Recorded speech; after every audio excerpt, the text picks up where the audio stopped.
Well, welcome viewers to the channel, Dr. JWA, Youth Theologist. Who is ruling Australia? Behavioural-political analysis, episode 11. When the country started celebrating decline as progress. I've built this as a therapeutic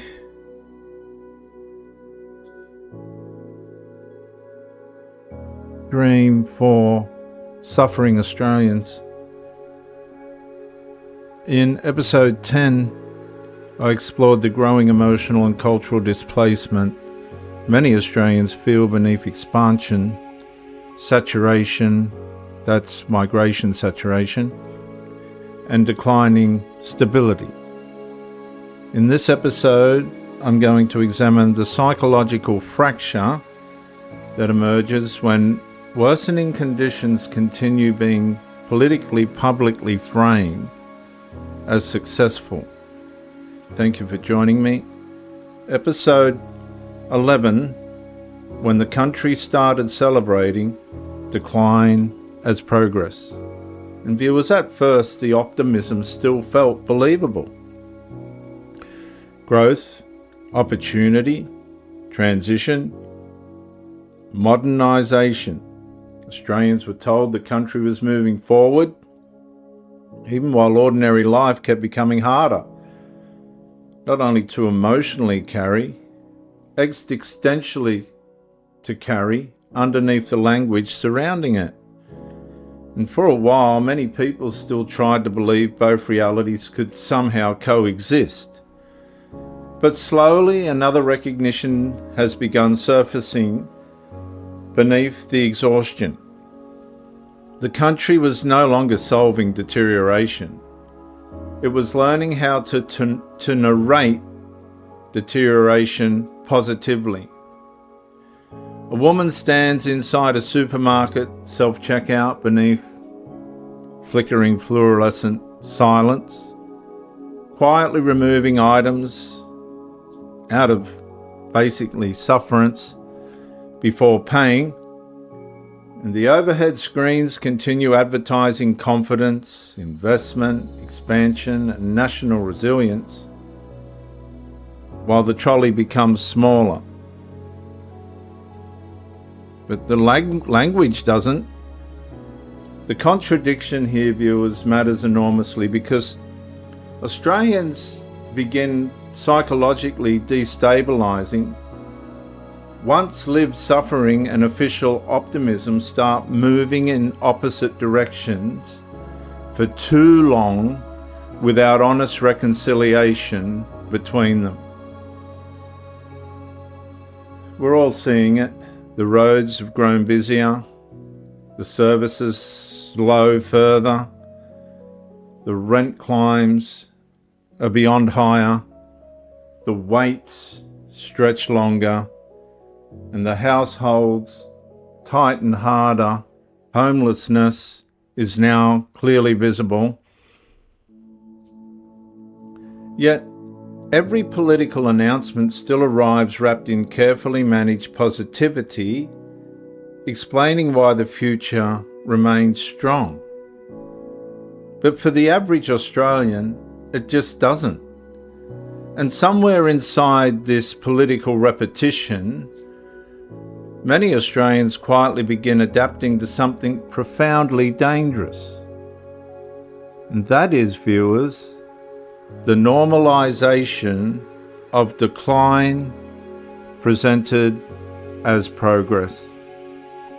And that adaptation changes the human system itself. People stop trusting their own perception first. They begin questioning whether their exhaustion is rational, whether their instability is personal failure, whether their financial strain reflects individual weakness instead of the prolonged systemic compression, saturation, accumulating across Australia underneath them.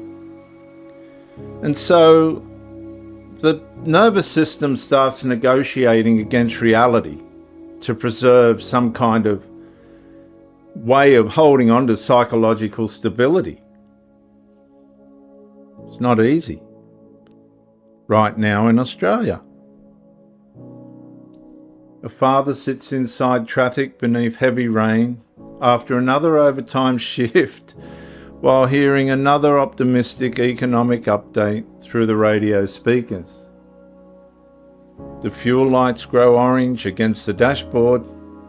He laughs softly to himself, not because anything feels funny, because somewhere underneath all the fatigue, the contradiction has finally become impossible to emotionally reconcile completely anymore. And that moment, viewers, carries enormous weight, because the most powerful forms of management do not always require force.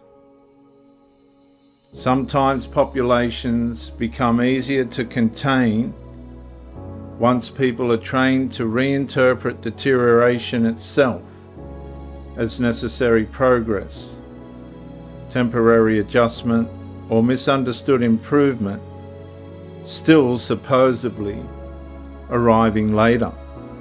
And over time, the adaptation deepens, viewers.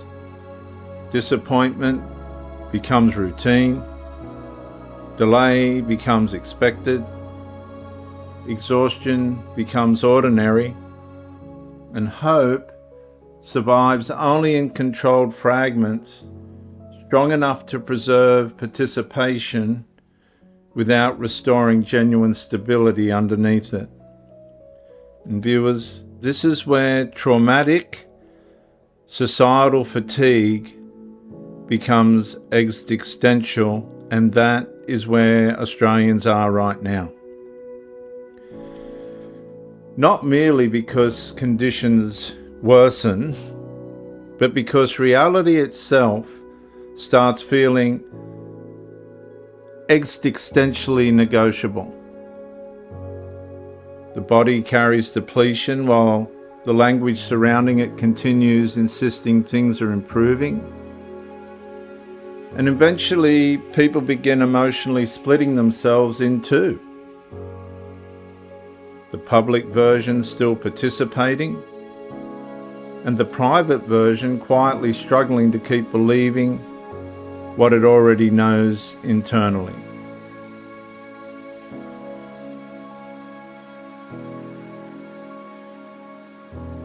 The room feels quieter, and the country does too, apparently. And somewhere beneath this politically managed optimism, false optimism, another truth slowly begins surfacing, and I challenge you to listen to my closing statement. Australia has entered dangerous psychological territory because populations have been repeatedly taught to reinterpret worsening reality as evidence of progress instead of warning.